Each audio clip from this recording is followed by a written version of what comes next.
Hola, vuelvo a hablar sobre este libro. Contexto: es un libro que explica, se llama Padres que odian, y es un libro que explica cómo los padres pueden ser malos padres. Y en realidad nunca hace una bifurcación. No dice hay buenos padres y malos padres. Dice muchos de estos patrones se repiten en padres considerados adecuados. Y es un enfoque antipsiquiátrico si lo piensas, porque la idea psiquiátrica por excelencia es que tienes el DSM-5, mismo en el cual antes la homosexualidad era considerada una enfermedad mental, y lo de los trans se sigue debatiendo. Y están los sanos y los que no. Pero una posición antipsiquiátrica te diría, hay un poco de locura en todos nosotros. Todo el mundo puede reaccionar borderline-mente en cualquier circunstancia e incluso no está mal. Puede que la circunstancia lo amerite y puede que no. De todos modos, da un poco igual. O sea, no por eso eres menos ni tendrías que estar medicado, ¿no?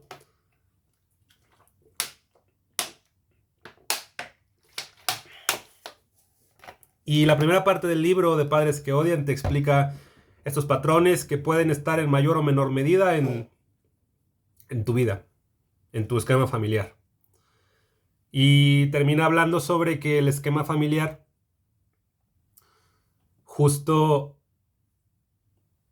perpetúa a modo de ideología todos estos patrones. Entonces, cuando alguien intenta mejorar en este ciclo familiar, en este círculo, en realidad lo que termina pasando es que se desequilibran las cosas y al menos uno sufre más que el otro, porque de alguna forma los involucrados se beneficiaban de una u otra forma del ciclo vicioso horrible en el que estaban.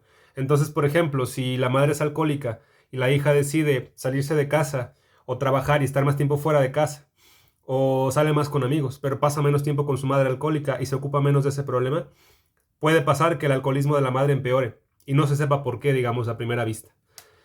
Puede que en una familia donde, no sé, el ciclo es muy ansioso y uno de ellos, el hijo, aprenda a tener mejores herramientas para enfrentar el estrés, puede que entonces los miembros padres tengan más estrés que antes sin explicarse por qué.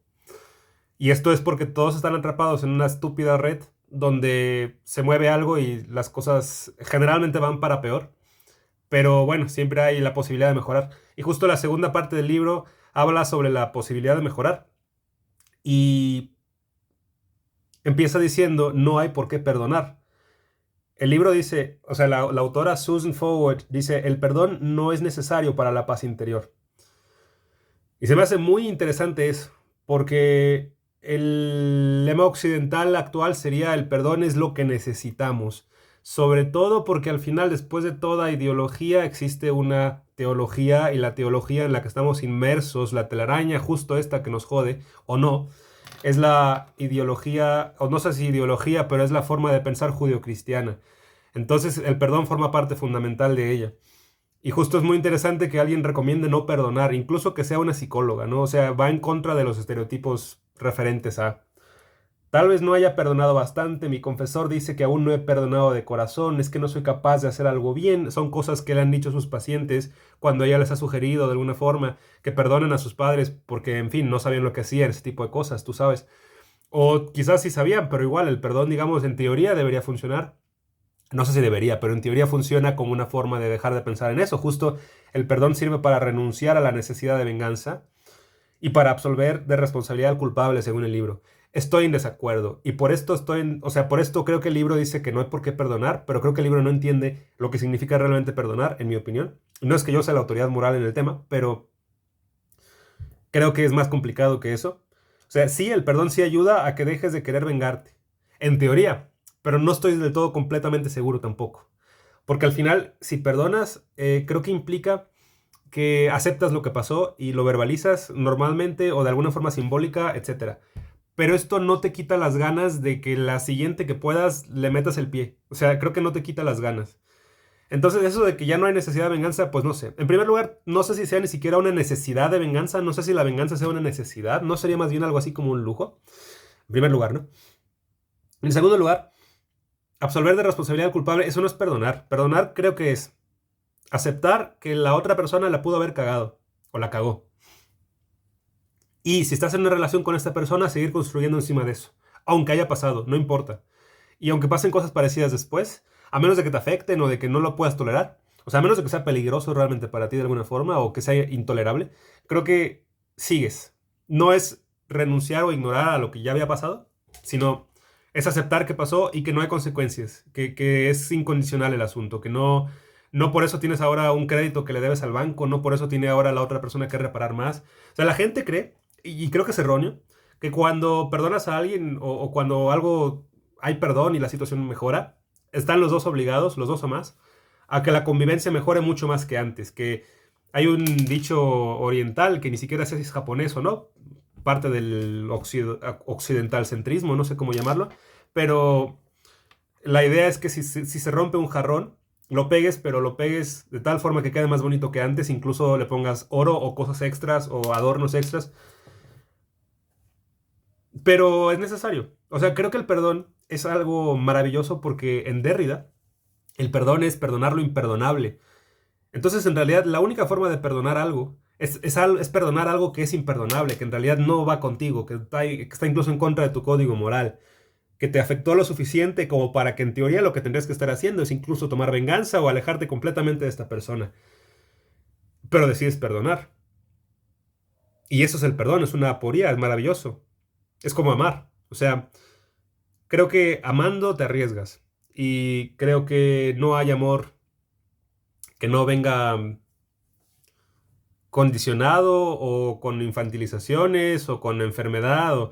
Al final no hay persona perfecta. Y más que eso, o sea, creo que todos estamos muy jodidos, pero de diferente forma. Hay algunos más que otros, o más bien quizás vamos a definirlo desde Hegel, desde la negatividad, quizás unos menos que otros.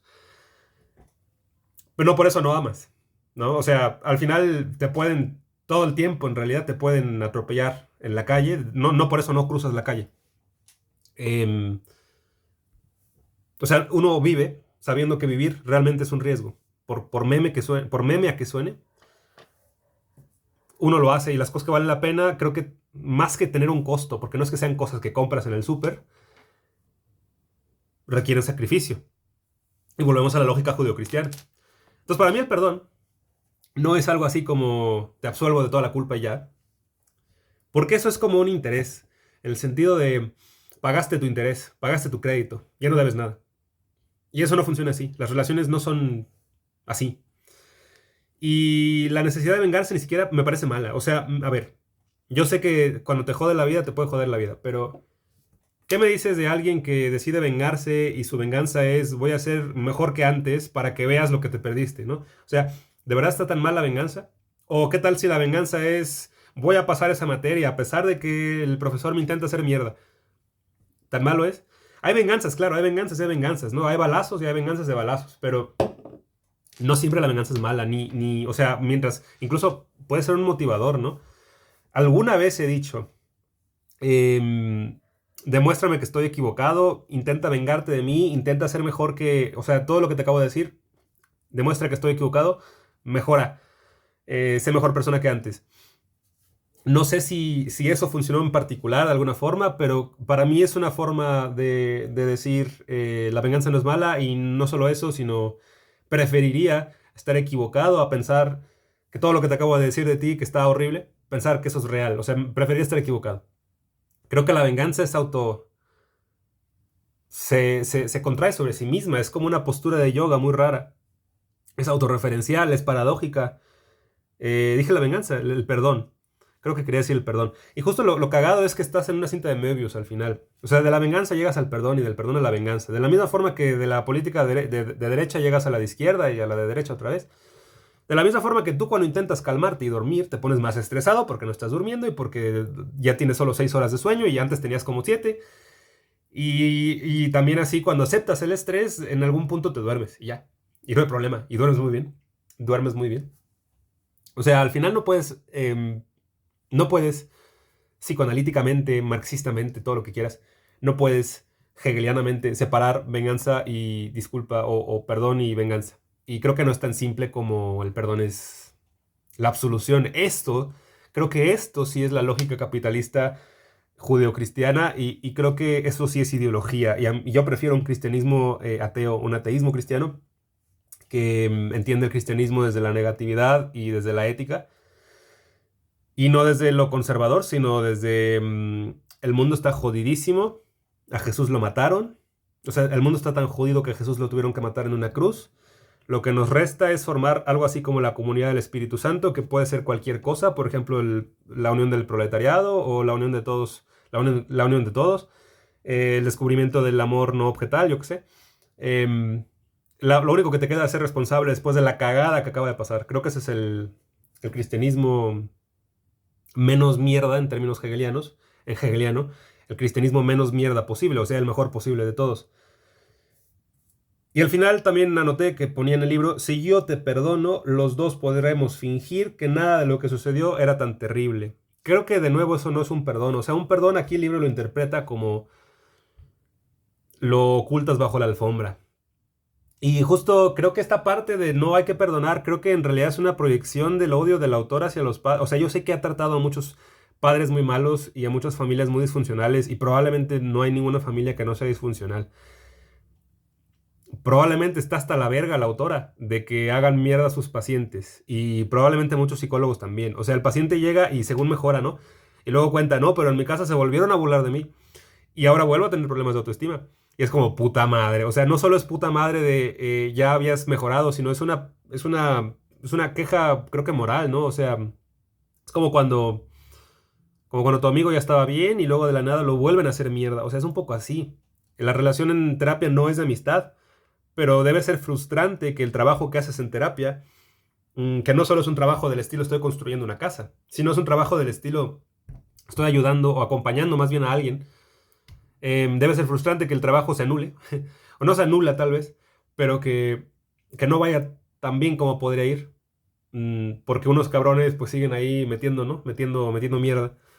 Em, entonces me imagino que todo esto de no hay que perdonar nada, en primer lugar es un análisis muy simple, en segundo lugar lo ven mucho desde lo pragmático, o sea, te conviene no perdonar porque muchos pacientes que sí perdonan a sus padres disfuncionales tienden a tener todavía más sentimientos de culpa y cosas así. Pero no lo analiza pues no es filosófico el análisis, no es nada.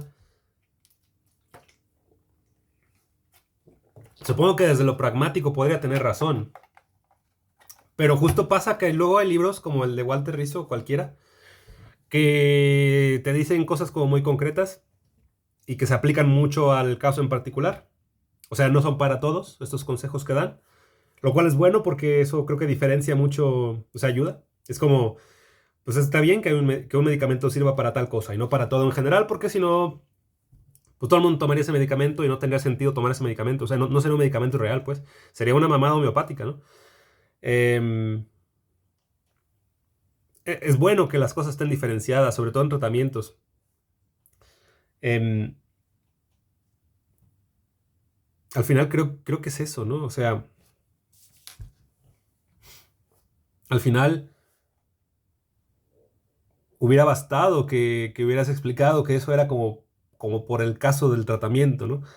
Pero luego en estos libros, justo Walter Rizzo habla del perdón y se pone a hablar de metafísica y de cosas. Y con metafísica no me refiero a metafísica 4 en 1, de estas mamadas que te venden de estas mamadas en las que creían ciertas personas que yo conozco. Em, sí, no, hablo de metafísicas del estilo cosmovisiones filosóficas, o sea, entonces Walter Rizzo se pone a hablar, primero habla muy concretamente de los sesgos confirmatorios y después empieza a hablar de cómo el perdón en realidad es una de estas cosas que uno tiene que hacer y que si no las haces te pudres por dentro y cosas así, y si todos perdonáramos habría una mejor sociedad y todas estas cosas. Y terminas otra vez en teologías. O sea, sí, es inseparable la teología de cualquier cosa, creo. Em, en un libro donde dicen cosas del estilo, yo no podría tolerar el incesto, o yo no podría tolerar tal cosa, o esto se me hace malo. O sea, estás hablando de moral. No puedes. El gran problema de mucha de la psicología es que o sea, se separan de la moral como si fuera algo así como muy aparte y ya se ponen en un pedestal y dicen, es que esto es solo psicológico. Pero no, la moral y la psicología creo que también son inseparables. Entonces, me parece un libro muy tibio. O sea, como digo en todos los videos, el libro es gringo, es específico y sin embargo creo que es muy útil, sí. Pero igual es, o sea, ¿recomendaría leerlo? Sí. Pero lo que me gusta hacer aquí es desmembrar el libro y deconstruirlo y pasarle un análisis crítico por encima. Y el libro no supera mi análisis crítico. O sea, no es que yo sea más listo, es que creo que son tibios. Podrían ser menos tibios.